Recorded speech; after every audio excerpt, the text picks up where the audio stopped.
Meus irmãos, eu quero convidar a igreja que abra sua Bíblia lá no último livro do Antigo Testamento, Malaquias, no capítulo 3, os versículos 13 ao 18. E o grande questionamento hoje que o profeta, então, inspirado pelo Senhor, vai responder nesses versículos é: vale a pena servir a Deus?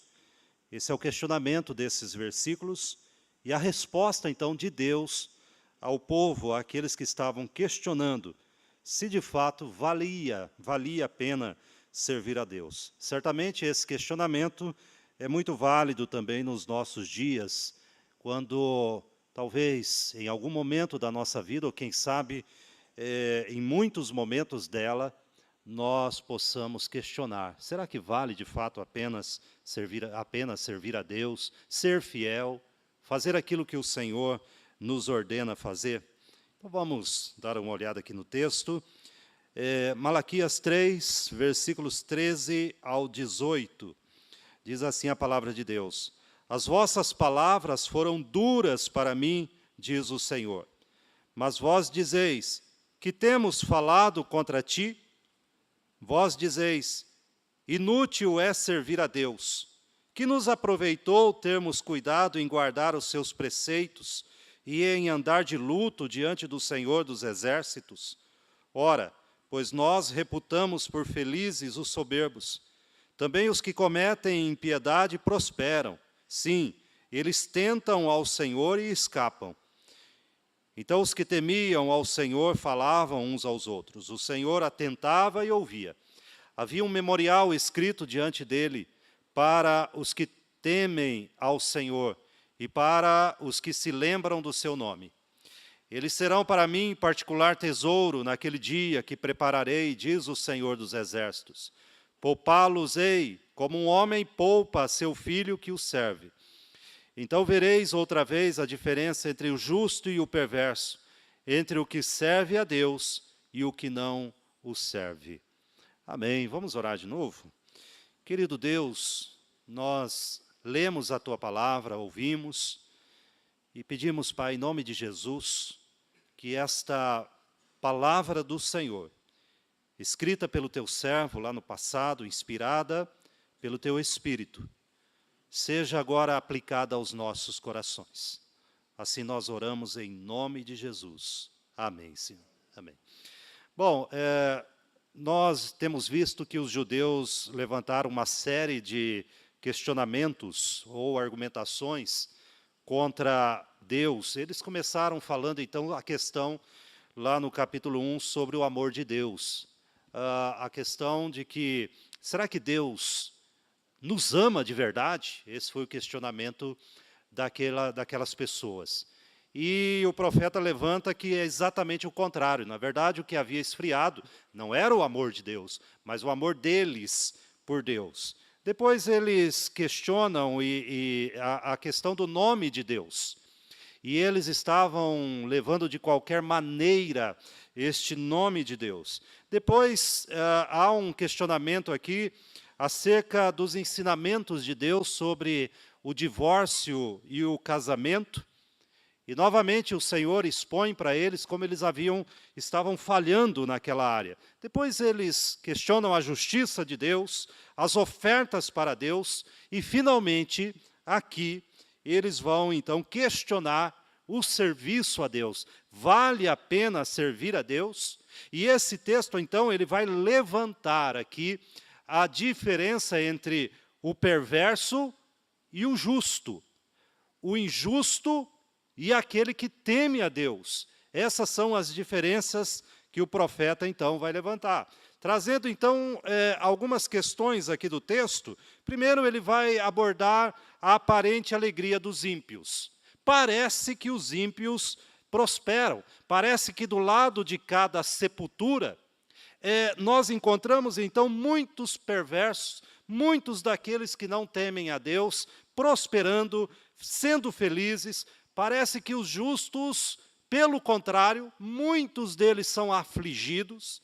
passam dificuldades, são oprimidos financeiramente, e é exatamente esta visão que eles estão tendo. Olha, eu não estou vendo qualquer vantagem em servir a Deus. Os ímpios prosperam, mas o profeta então mostra que do lado de lá da sepultura a coisa fica diferente. E nós ouvimos então Jesus falando lá em Lucas 16 e abordando então esse difícil assunto da questão da prosperidade dos maus, falando então da parábola do rico e Lázaro. E antes da sepultura, o rico que não temia Deus, parece que tudo estava bem. Mas de repente a cena se abre também para nós após a sepultura. Quando em tormento, o rico, então, que antes desfrutava de toda a alegria, de toda a riqueza, agora está em tormentos. E ao contrário, Lázaro, que foi oprimido em sua saúde, em suas finanças e tudo mais, agora estava no seio de Abraão. Mas também aqui o texto fala como cada um reage à palavra de Deus. Lembra que o contexto aqui é a questão da fidelidade.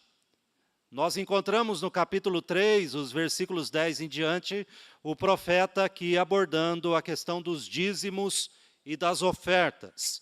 E nós colocamos aqui, então, nós vimos aqui ele colocando a questão da fidelidade e desafio da entrega dos dízimos e as promessas decorrentes dela. Os justos observam e obedecem. Os perversos, por sua sorte, escarneciam daquilo, zombavam daquilo. Então, nós vemos que este assunto também, de como cada um reage à palavra de Deus, é mostrado aqui. Também nós vemos a questão do juízo final, que aparece nesse texto. E ele fala, então, que esse juízo final, finalmente, então, separará o perverso e o justo. Finalmente, lá no dia do juízo, isso é levantado aqui, o Senhor, então, mostrará as bênçãos que seguem aqueles que são fiéis e as maldições àqueles, então, que escarneceram da palavra do Senhor. Bom, diante disso, que o profeta levanta essas temáticas, nós vamos observar das diferenças, então, que ele faz entre o perverso e o justo. E agora e na eternidade. Então, do lado de cada sepultura e do lado de lá da sepultura, ele vai também falar acerca disso. Primeiro, ele vai dizer acerca do perverso. E ele aborda a questão do perverso. E o perverso é alguém que desafia, afronta a pessoa de Deus. Isso é mostrado aqui pelo profeta. Observe aí o versículo 13. Quando aquelas pessoas, diante do que o profeta havia falado, acerca da fidelidade, de obedecerem à palavra de Deus, eles questionam. E eles mostram, então, como os perversos afrontam a Deus e saem ileso. E ele vai dizer no versículo 13 o seguinte: as vossas palavras foram duras para mim, diz o Senhor, mas vós dizeis, em que temos falado contra ti. Então, Malaquias vai destacar aqui a questão do que eles têm falado. Primeiro, ele vai dizer que esses perversos que afrontam a Deus são atrevidos espiritualmente. Há um atrevimento aqui na vida destes homens, porque o texto vai nos dizer, no versículo 14, desse texto, vós dizeis, inútil é servir a Deus. Se nós olharmos lá no texto de Judas, lá para os últimos capítulos, para os últimos livros das Escrituras, Judas só tem um capítulo, então nós vamos ler aqui os versículos 10 em diante. Novamente, nós encontramos aqui em Judas essa temática de como os perversos afrontam a Deus. E hoje em dia não é diferente. Eles afrontam a Deus, questionam a Deus, desafiam a Deus. E Judas vai dizer dessas pessoas da seguinte forma, versículo 10 de Judas até o versículo 13. Estes, porém, quanto a tudo que não entendem, difamam. E quanto a tudo que compreendem por instinto natural, como brutos sem razão, até nessas coisas se corrompem. Ai deles, porque prosseguiram pelo caminho de Caim, e movidos de ganância, se precipitaram no erro de Balaão, e pereceram na revolta de Corá. São personagens lá do Antigo Testamento que também afrontaram a Deus.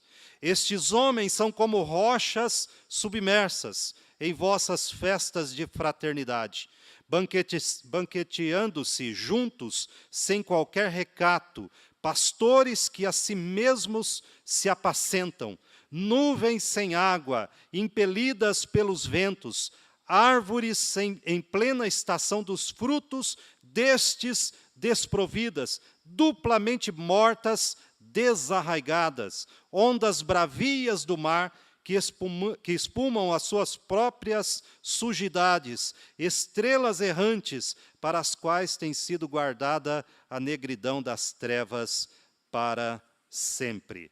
Bom, como nós dissemos, o texto mostra, então, algumas pessoas que reagiram ao desafio de Deus e às promessas de Deus. Algumas obedeceram e outras reagiram com insolência. Quando o profeta diz para elas, olha, confiem em Deus, sejam fiéis a Deus. E eles questionam, mas qual é a serventia disso?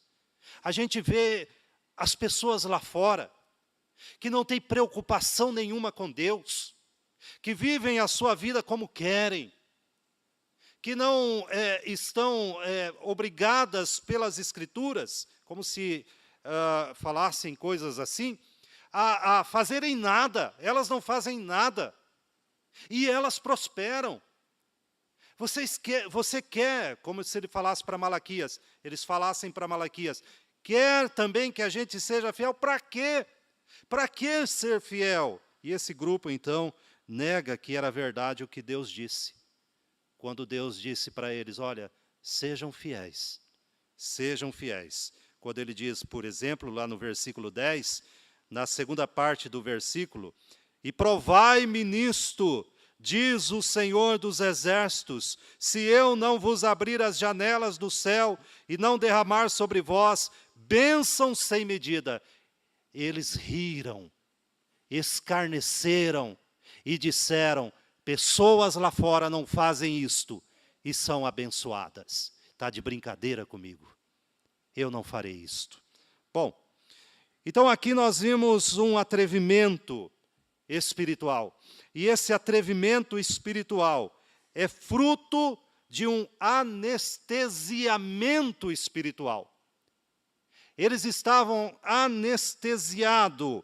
E Paulo trata disso quando, lá no seu discurso, lá em Atos, quando Paulo dá o seu discurso, lá no final de Atos, ele vai dizer que alguns, então, têm a consciência cauterizada. Eles estão agora anestesiados espiritualmente e pior do que falar contra Deus. Falar contra Deus é um erro gravíssimo. Questionar a palavra de Deus é um erro gravíssimo. Mas quando nós fazemos isto e não sentimos nada, isso não nos afeta, significa, meus irmãos, que nós estamos num estágio mais avançado da corrupção do pecado, que se chama anestesiamento ou cauterização da consciência. Falavam contra Deus, questionavam a palavra de Deus, e as suas mentes e corações não os acusavam por isto. Não os questionavam por isto. Eu me lembro de uma reportagem que falava de um acidente de avião, um avião que levantou o voo da Espanha, de Madrid, até outra região ali da Europa, que eu não me recordo agora, mas no meio do trajeto, o piloto automático, o aviso automático, melhor dizendo, do avião, começou a soar um alarme e dizendo para que o avião arremetesse. E o piloto, depois, isso foi descoberto depois do acidente, na caixa preta, a gravação. E o piloto espanhol, a mensagem era em inglês para remeter, o piloto espanhol, então, a gravação mostra ele falando cala a boca, gringo, e desligando esse alarme, essa notícia. Alguns minutos depois, então, eles se chocam contra uma montanha. A cauterização da consciência é exatamente isto. Nós podemos desligar o alarme, aquela voz que fala ao nosso coração e à nossa mente, aquele chamado de Deus a fazer a sua vontade. Nós podemos desligar isto. Nós não sentimos mais, nós não ouvimos mais, nós não nos importamos mais. Mas não significa que o perigo foi embora. Ele ainda está presente, como aquele avião que quando é desligado a voz, o perigo não sumiu. Ele estava presente e, finalmente, aquelas vidas foram ceifadas por negligenciarem um aviso. A cauterização ou anestesiamento espiritual é algo assim. E quanto mais longe uma pessoa está de Deus, menos consciência do pecado ela tem. Menos ela se importa agora em desobedecer aquilo que Deus havia falado. E essa era a condição daquelas pessoas. Então o perverso, o texto mostra aqui que ele afronta Deus, ele desafia Deus. Mas aqui o texto mostra também que o perverso ele falha numa coisa, e muitas vezes nós podemos falhar também.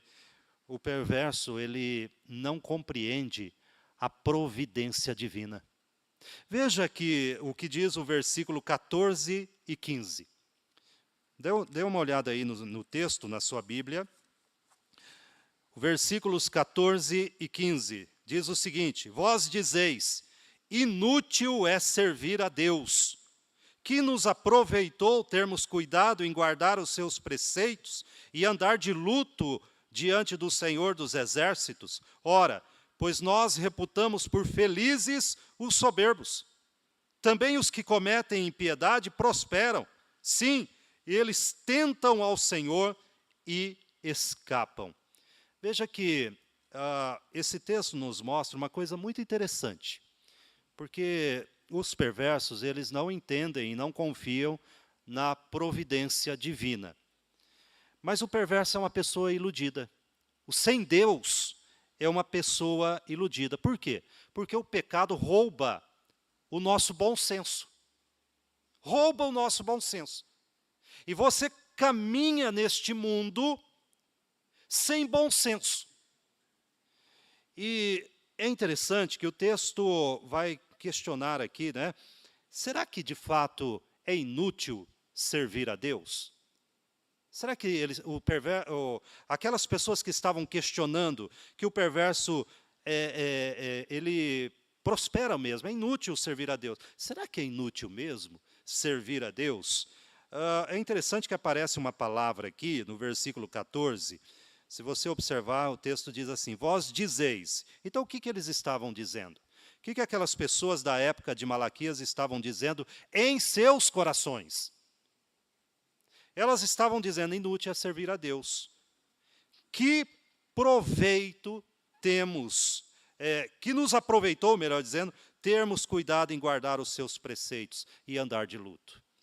A palavra proveito, ela tem uma conotação mal. Ela tem uma conotação ruim aqui nesse texto. É como se você viesse para o culto, você viesse para a igreja, se arrumasse e pegasse sua família, ou viesse sozinho, se sentasse aqui nos bancos da igreja, cantasse, orasse, você viesse, desse a sua oferta, o seu dízimo, tentasse ser a melhor pessoa possível, e de repente você esperava uma coisa e não aconteceu. E você vai dizer, que me aproveitou ser assim? O proveito aqui é como se você tivesse feito algo para alguém, trabalhado para alguém, e agora na hora de receber a recompensa, receber o salário disto, ele não viesse. Então eles estavam encarando o culto a Deus, o serviço a Deus, as coisas de Deus dessa forma. Ou seja, eu venho à igreja, eu oro, eu tento ser um bom vizinho, um bom marido, uma boa esposa, um bom filho.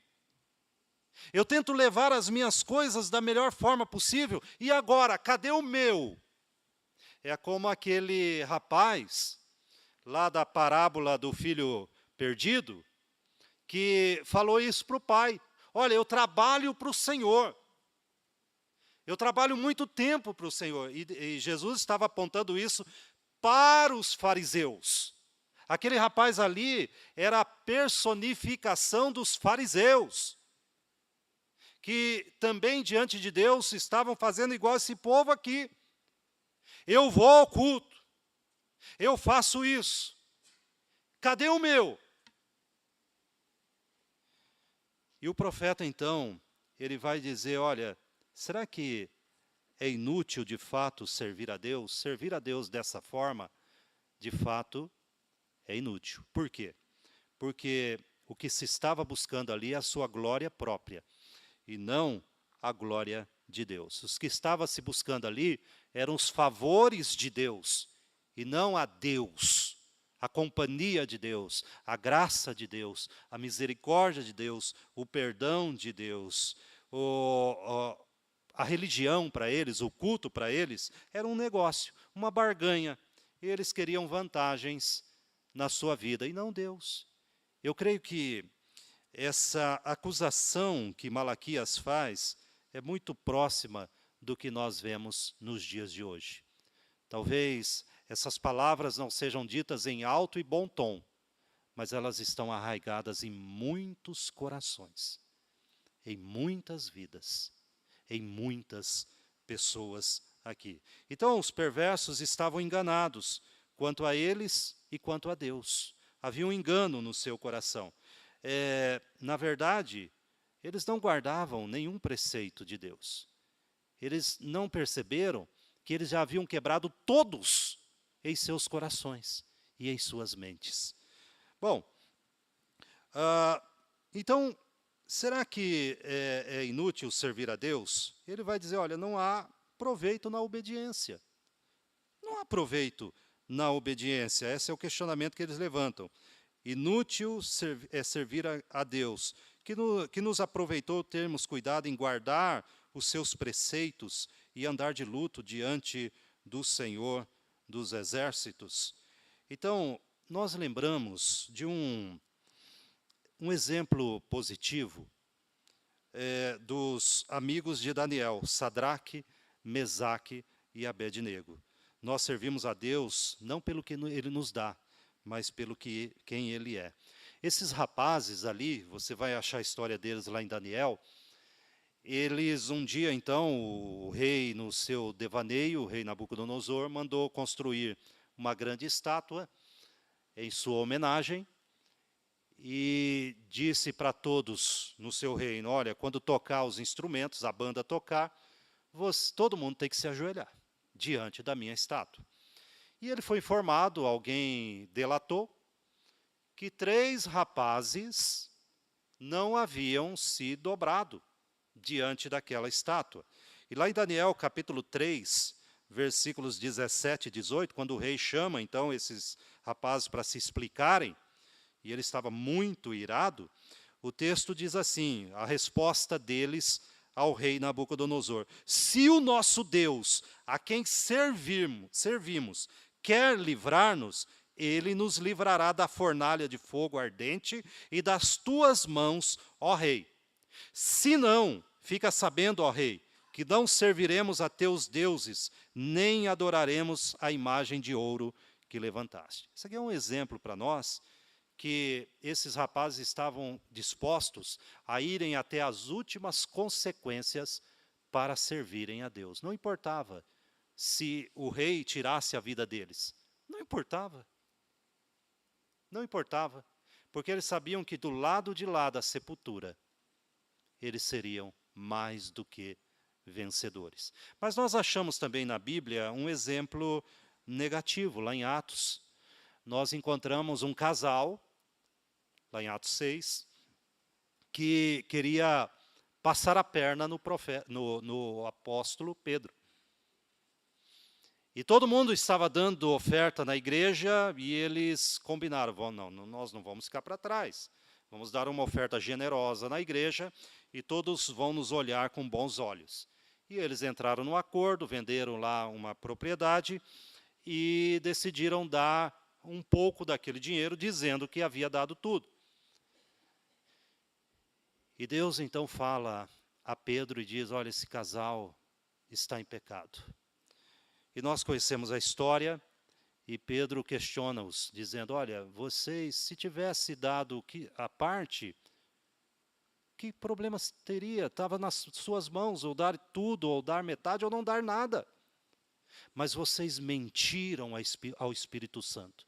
Tentaram Deus, e ninguém tenta Deus e sai ileso. E esse, então, é exatamente aquilo que eles questionam. Que proveito há na obediência? Se você busca proveito financeiro na obediência a Deus, certamente você se juntará a este grupo dizendo, qual é o proveito? Mas também eles questionam aqui, na segunda parte, né, do versículo 14, que proveito temos cuidado em guardar os seus preceitos? Quer dizer, qual foi o proveito?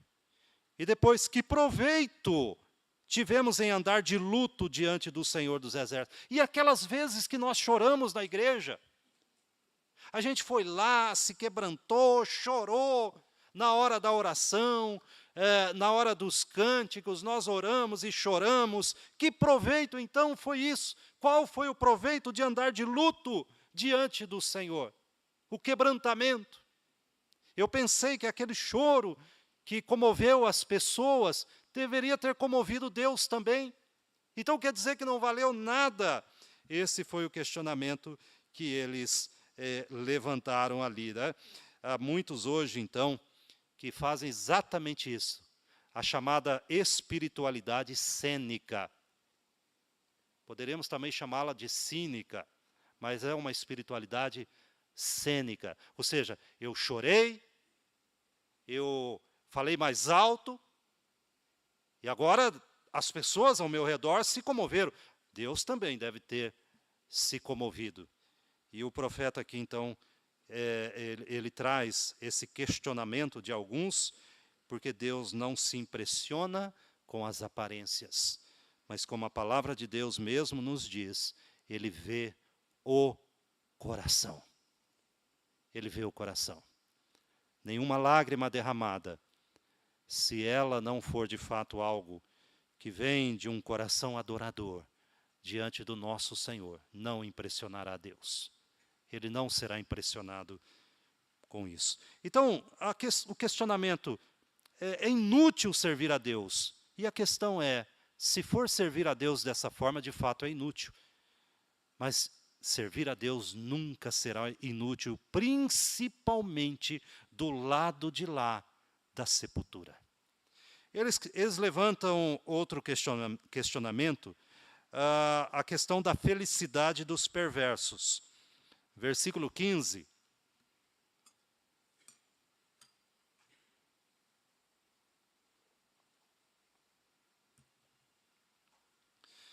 Versículo 15 diz o seguinte, ora, pois nós reputamos por felizes os soberbos. Eles são felizes. Eles tiram foto, eles postam nas suas redes, eles postam o seu carro do ano, a sua casa maravilhosa, eles postam que estão ganhando tanto, eles postam que estão ganhando inclusive em dólar ou em euro, eles são maravilhosamente felizes. Esse é o questionamento. Versículo 15. Também os que cometem impiedade prosperam. Sim, eles tentam ao Senhor e escapam. Na verdade, a leitura deles estava errada. O juízo de valor que faziam sobre os ímpios estava equivocado. E talvez a nossa leitura acerca da felicidade também esteja equivocada. Nós reputamos, talvez, por felizes, como eles aqui, ora, pois nós reputamos por felizes os soberbos. Eles são arrogantes, eles expõem as suas riquezas, eles mostram, então, os seus sorrisos de orelha a orelha, eles postam, então, coisas maravilhosas. Ora, eles não têm preocupação, inclusive eles não servem a Deus. Eles até acreditam em Deus. Se você perguntar para eles, não, eu acredito em Deus, mas eles não servem a Deus. Eles são felizes. Primeiro, a questão do que é a felicidade, essa questão do juízo de valor, de que a felicidade esteja, de fato, nos bens que possam ser acumulados, de fato, um juízo de valor equivocado. Eles pensaram que o sucesso, segundo o mundo, é que produz felicidade. Eles pensaram que felicidade estava no dinheiro e não em Deus. Quando o salmista diz que a minha maior alegria é Deus. A minha maior alegria é Deus. E não é alegria porque Deus possa nos dar algo.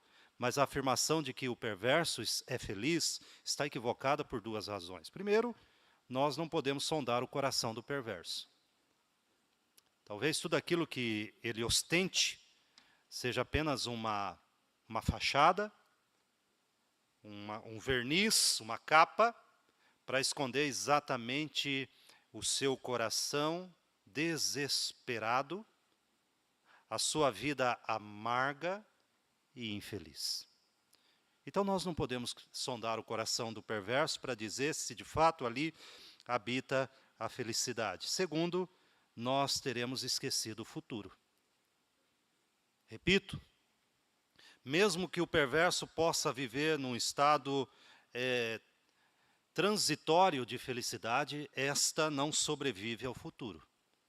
Do lado de lá da sepultura, só poderá então encontrar a felicidade aqueles que estão em Cristo Jesus. Essa é a verdade. Bom, se ele lida aqui com a questão da felicidade do perverso, ele vai lidar com a questão da prosperidade do perverso. Na primeira parte do versículo 15, ele diz, olha, nós achamos que os perversos são felizes, os soberbos são felizes. Mas também achamos que os que cometem impiedade prosperam. Sim, eles tentam ao Senhor e escapam. Então, temos aqui a questão da prosperidade, como ele vai dizer, né, os que cometem impiedade prosperam, ele vai dizer. Essa foi uma questão também que sempre afligiu o povo de Deus. Jó lidou com essa tensão da prosperidade dos maus. Quer dizer, eles fazem o que Deus desaprova. E eu tenho certeza que cada um de nós aqui conhecemos pelo menos meia dúzia deles, para dizer o mínimo. Eles não servem a Deus, fazem o que Deus desaprova, mas prosperam. E aquilo incomodou. E talvez incomode hoje. E Malaquias lida com isso. Jó já havia lidado com essa tensão. Asaf enfrentou esse problema. Se você voltar um pouquinho no Salmo 73, Salmo de Asaf, veja lá, Asaf, ele olhou para a prosperidade dos ímpios e ficou incomodado também. Ele ficou incomodado. Como que essas pessoas aí, que não têm nada com Deus, elas prosperam? Isso incomodou. Ele vai chegar a dizer o seguinte, com efeito, inutilmente conservei puro o coração e lavei as mãos na inocência. Então, no versículo 12, ele vai dizer assim, eis que são estes os ímpios, e sempre tranquilos aumentam suas riquezas. E ele vai dizer, e eu? Com efeito, inutilmente conservei puro o coração.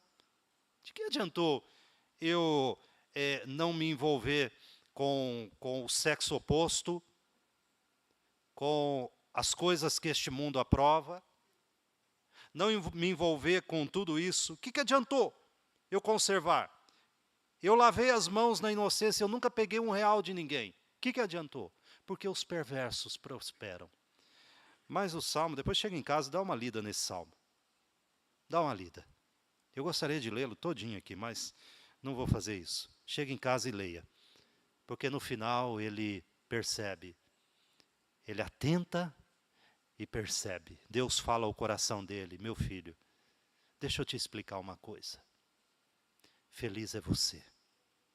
Você que serve-me, por mais que seja difícil neste momento, é em você que reside a verdadeira felicidade. Então, a prosperidade do ímpio não é sinal do agrado de Deus, nem mesmo do aplauso de homens sensatos.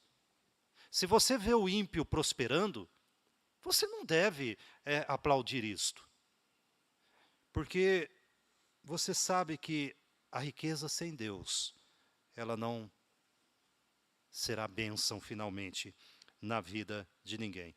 Então, também ele vai questionar aqui no versículo 15, então ele vai falar, olha, o perverso é feliz, o perverso é próspero, e aqui ele vai dizer, o perverso tenta a Deus e escapa.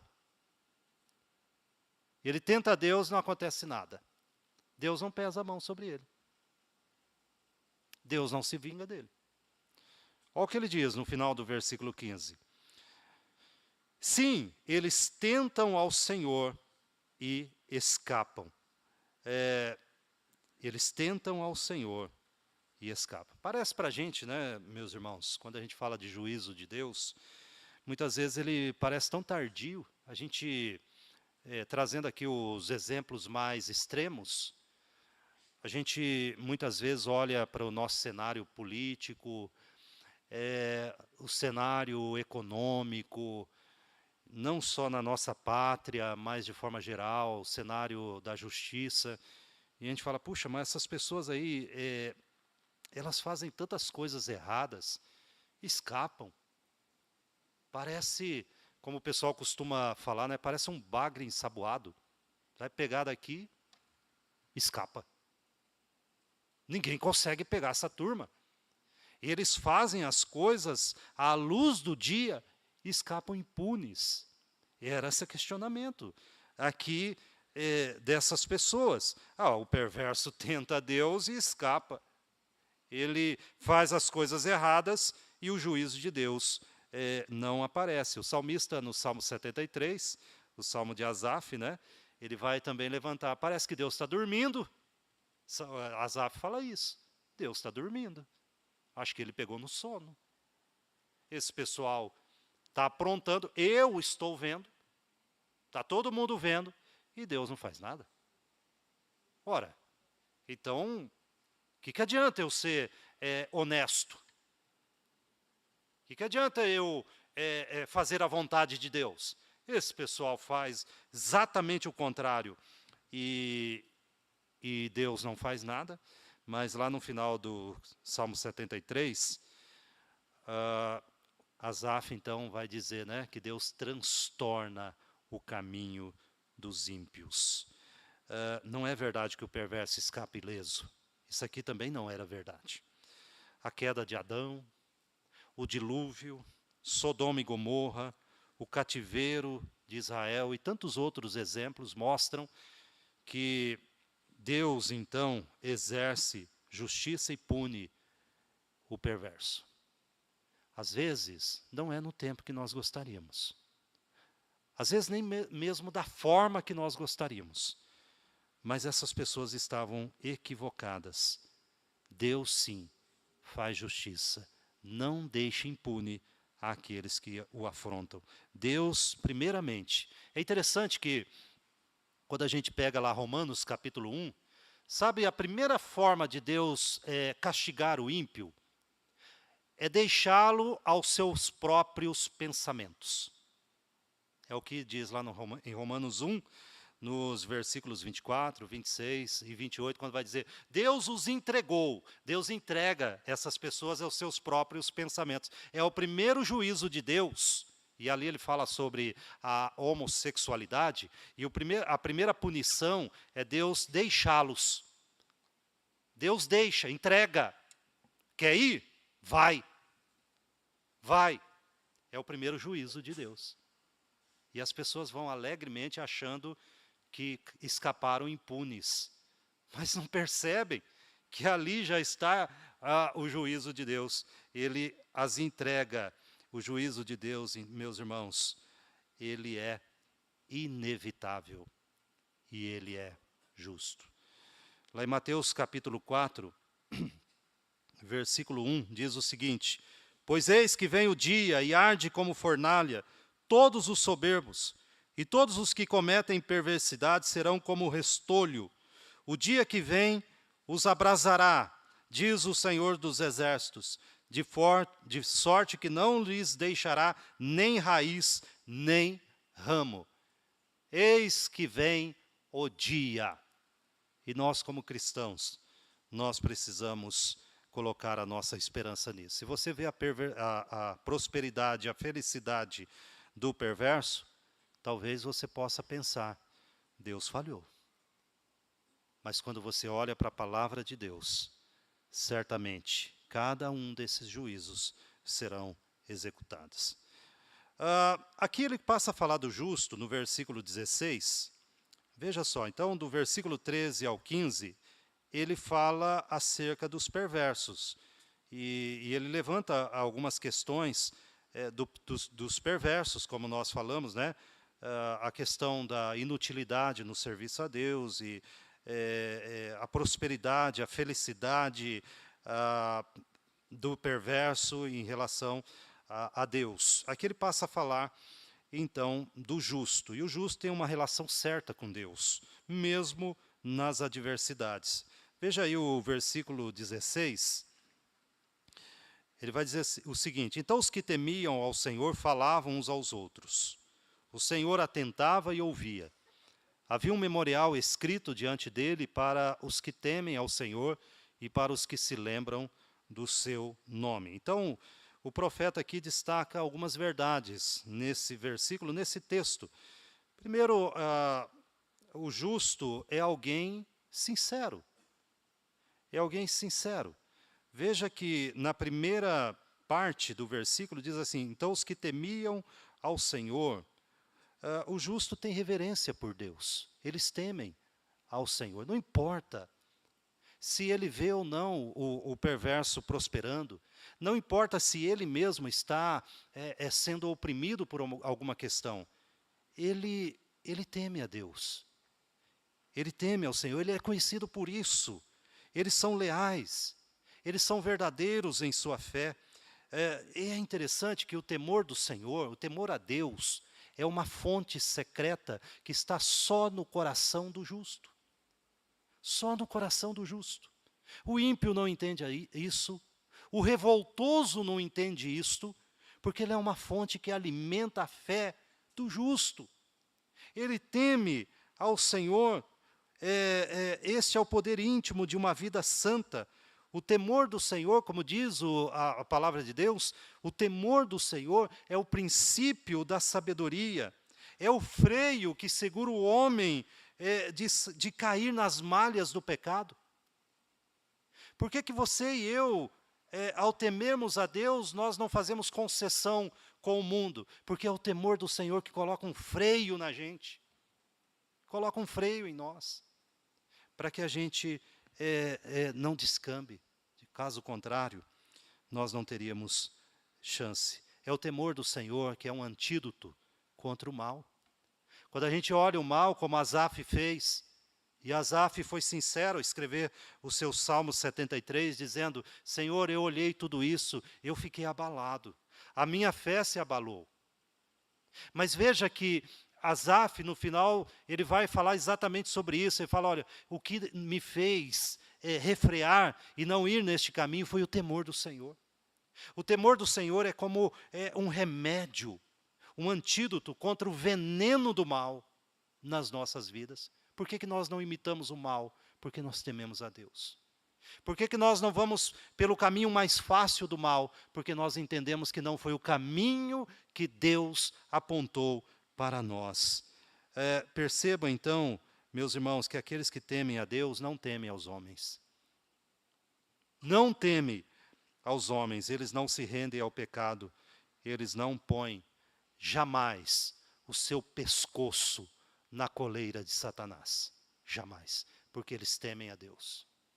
É interessante que o texto fala também do justo, e ele fala, olha, o justo é alguém que teme a Deus. O justo é alguém que encoraja o outro.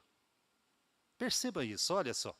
Como ele vai falar, então os que temiam o Senhor falavam uns aos outros. Percebam que o justo não é alguém que tem a fé só para si mesmo. É alguém que encoraja o outro. É alguém que chega no outro e fala, olha, firme, força, vamos orar. Encoraja uns aos outros. Enquanto os ímpios aqui estão falando contra Deus, esse é o contraste que Malaquias dá, os justos falam de Deus uns aos outros. Eles falam de Deus, calma. Eles fazem com que os mais enfraquecidos na fé, os mais debilitados pelas tempestades da vida, possam olhar para trás na história de homens e mulheres de Deus, quando Deus interviu graciosamente em suas vidas. Tá vendo? Deus fará isto na sua também, porque Deus é fiel. Eles encorajam uns aos outros. É interessante que quando o fogo está se apagando, o que nós precisamos fazer é ajuntar as brasas. Quando o fogo se apaga, vai se apagando, as brasas precisam estar mais unidas. E é exatamente isso que nós precisamos fazer. O justo é conhecido pelo encorajamento. Pelo encorajamento. Deus não apenas nos levanta para a vitória, Ele nos levanta para encorajar uns aos outros. Mas também o texto fala, olha, esses temem ao Senhor, esses encorajam um ao outro, mas esses também têm um coração, uma vida íntima, piedosa. E ele vai dizer aqui no versículo 16 ainda, o Senhor atentava e ouvia. Veja só, há uma oração, quando Jesus fala assim, olha, você, quando for orar, entra no teu quarto. Ele fala lá em Mateus, entra lá no teu quarto e ora em secreto. Vai lá, ora lá. E teu pai, que vê o quê? Em secreto, vai fazer o quê? Vai te recompensar. Deus ouve. Perceba, o Senhor atentava e ouvia. Meus irmãos, eu imagino que a época de Malaquias foi uma época de esfriamento espiritual muito grande. Como a gente já viu, o templo estava funcionando, os sacerdotes recebiam as ofertas, mas espiritualmente foi uma época muito seca.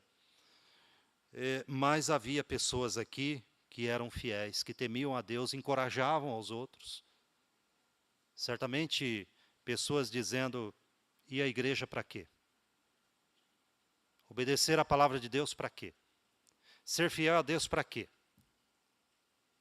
E esses, então, estavam encorajando. Temiam o Senhor, encorajavam e oravam. Tinham uma devoção particular. E eles sabiam que Deus estava atento, ouvindo. É o que Malaquias fala aqui, né? Deus, o Senhor, atentava e ouvia. O perverso só se lembra de Deus, como o texto mostra aqui, para falar-lhes palavras pesadas. O versículo 13 diz assim, as vossas palavras foram duras para mim, diz o Senhor dos Exércitos. Eles se lembravam de Deus para questioná-lo, colocá-lo contra a parede, cobrá-lo, mas o justo então orava a Deus. Eles tinham uma vida de oração fiel a Deus, e o Senhor atentava e ouvia. A meditação do justo leva para a intimidade do Senhor. Então, a partir daqui, o profeta começa a fazer então algumas aplicações nesse texto. Primeiro, ele vai dizer, olha, Deus nos ouve, não desanime. Deus nos ouve. No dia do juízo, as nossas palavras nos justificarão ou nos condenarão. Ele também vai nos lembrar, no versículo 16, que Deus se lembra do que nós fizemos. Percebam aí que ele vai dizer, havia um memorial escrito diante dele para os que temem ao Senhor e para os que se lembram do seu nome. Apesar de que ser um texto aqui, que alguns estudiosos têm interpretações do que seria esse memorial, mas a maioria dos estudiosos, então, eles vão na mesma direção, dizendo que esse memorial aqui é de fato aquilo que Deus registra. Ele se lembra daquilo que nós fazemos, das nossas obras feitas no Senhor. Esse memorial está escrito diante de Deus, diante do Senhor, e que não passará. Inclusive, Jesus fala que até mesmo um copo de água fria dado em nome do Senhor Jesus, ele não ficará sem recompensa. Mas aqui também fala, no versículo 17, que Deus poupará os seus filhos.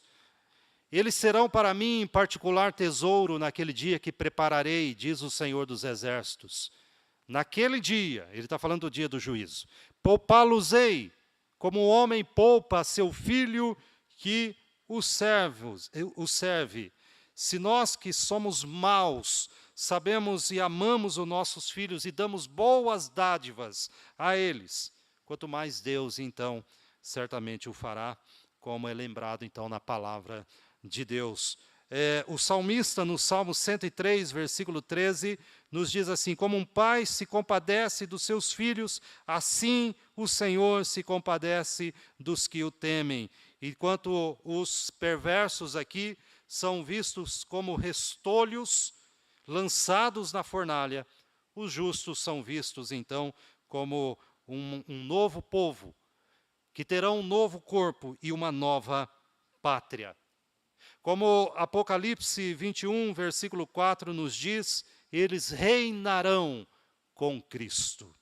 Também nós encontramos aqui a recompensa no dia do juízo. Olha, vocês estão olhando para o lado de cá da sepultura, estão vendo o ímpio prosperando, sendo felizes? Eu vou mostrar o lado de lá, e ele mostra o lado de lá da sepultura, quando no versículo 17, ele vai dizer para nós, eles serão para mim particular tesouro naquele dia que prepararei, diz o Senhor dos Exércitos. Aguentem firmes, sejam pacientes, porque naquele dia, vocês verão a diferença entre o justo e o injusto, o que serve a Deus e o que não serve a Deus, entre o ímpio que agora prospera e os salvos, então, que serão meu tesouro particular, a nação, a pátria celestial que preparei para eles. Eles serão recompensados, os perversos perecerão. Jesus nos mostra isso lá em Mateus 25, versículo 46. Lá em Apocalipse diz que a meretriz será lançada no lago de fogo e a noiva entrará em suas bodas. Também Apocalipse nos diz que chama de Babilônia, a grande Babilônia entra em colapso, ou esse mundo, e a nova Jerusalém. Ela será então, ela descerá do céu. A igreja será então recebida pelo Senhor. Os perversos enfrentarão o tormento do inferno, mas os salvos estarão no seio de Abraão. Bom, a Bíblia ainda, meus irmãos, ela fala o seguinte, olha, essas pessoas terão que enfrentar o dia do juízo. Eles me enfrentarão no dia do juízo. Essas pessoas que zombaram de Deus terão que acertar contas com ele naquele dia. E essas pessoas, então, finalmente, saberão a diferença entre o justo e o injusto. Veja aí o versículo 18, quando ele conclui dizendo, então vereis outra vez a diferença entre o justo e o perverso, entre o que serve a Deus e o que não o serve. Eu creio que muito disto nós não veremos do lado de cada vida. Talvez os seus olhos e os meus não contemplarão isto. Certamente você vai ver ímpios prosperando, os que fazem o mal escapando ileso,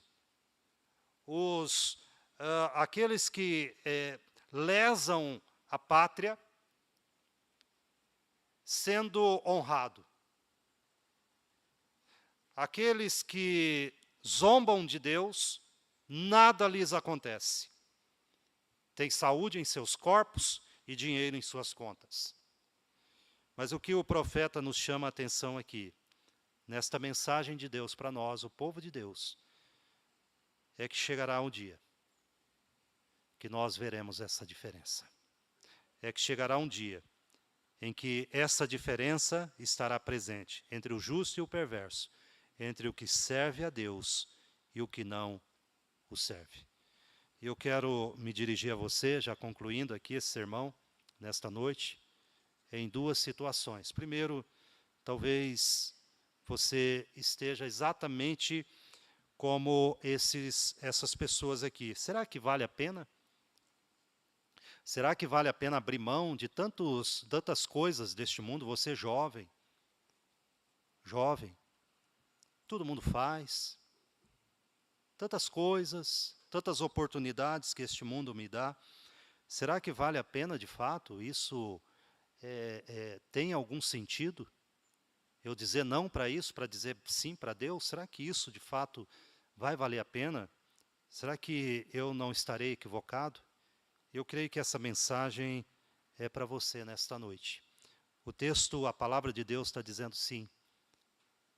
Talvez a nossa percepção que esteja equivocada do que seja a felicidade e o prosperar.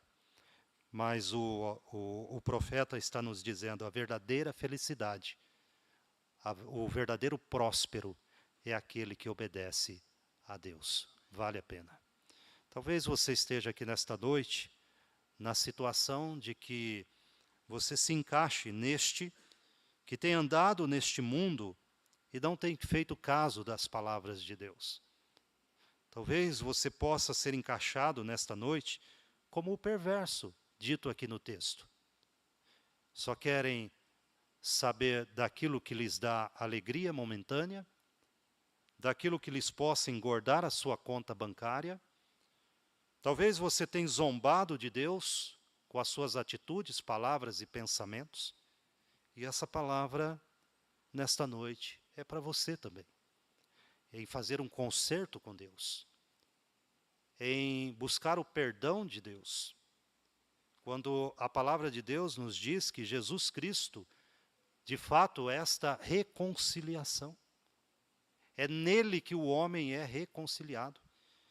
E não é exagero dizermos que antes que seja tarde demais, antes que não haja possibilidade para isso, antes que a porta se feche e a oportunidade passe.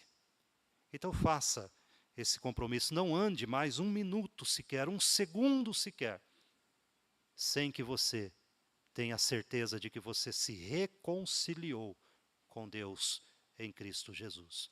Feche seus olhos, abaixe sua cabeça, nós vamos orar. E nesta oração que nós vamos fazer, eu quero que você também se prepare para a ceia do Senhor. Nós estamos aqui nesta noite, vamos participar da mesa do Senhor, do pão e do cálice que apontam Cristo Jesus, aquele que morreu por nós. Fale com Deus, fale com Ele, ore.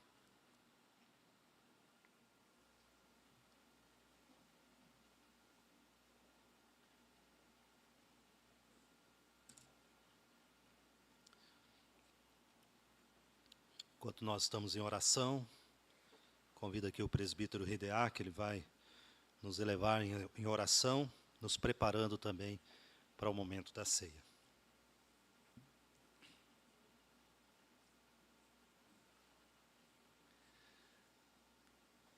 Santo Deus, bondoso e eterno Pai, mais uma vez, Senhor, te agradecemos, porque pela oportunidade, Senhor, de estarmos aqui reunidos para, mais uma vez, prestar culto ao Senhor. Te agradecemos também, Senhor, por tão preciosa palavra que foi trazida aos nossos corações por intermédio do seu servo. Também, Senhor, te agradecemos, porque temos o rico privilégio de podermos te chamar de Pai, pelos méritos da obra de Cristo realizada naquela cruz. E é por causa dessa obra, Senhor, que nós nos achegamos em torno dessa mesa, no qual o pão e o vinho nos remetem, Senhor, ao corpo e ao sangue do Senhor Jesus, que foi entregue para perdão dos nossos pecados naquela cruz. Portanto, pedimos que o Senhor abençoe esses elementos e que por meio desse sacramento que o próprio Senhor Jesus instituiu, nós sejamos edificados e saiamos daqui, Senhor, com a nossa fé renovada e dia após dia nos tornemos servos cada vez mais dedicados e zelosos pela sua obra. E assim, ó Deus, nós possamos dar bons frutos para o seu reino. É no nome de Jesus, Pai, que nós te oramos. Amém.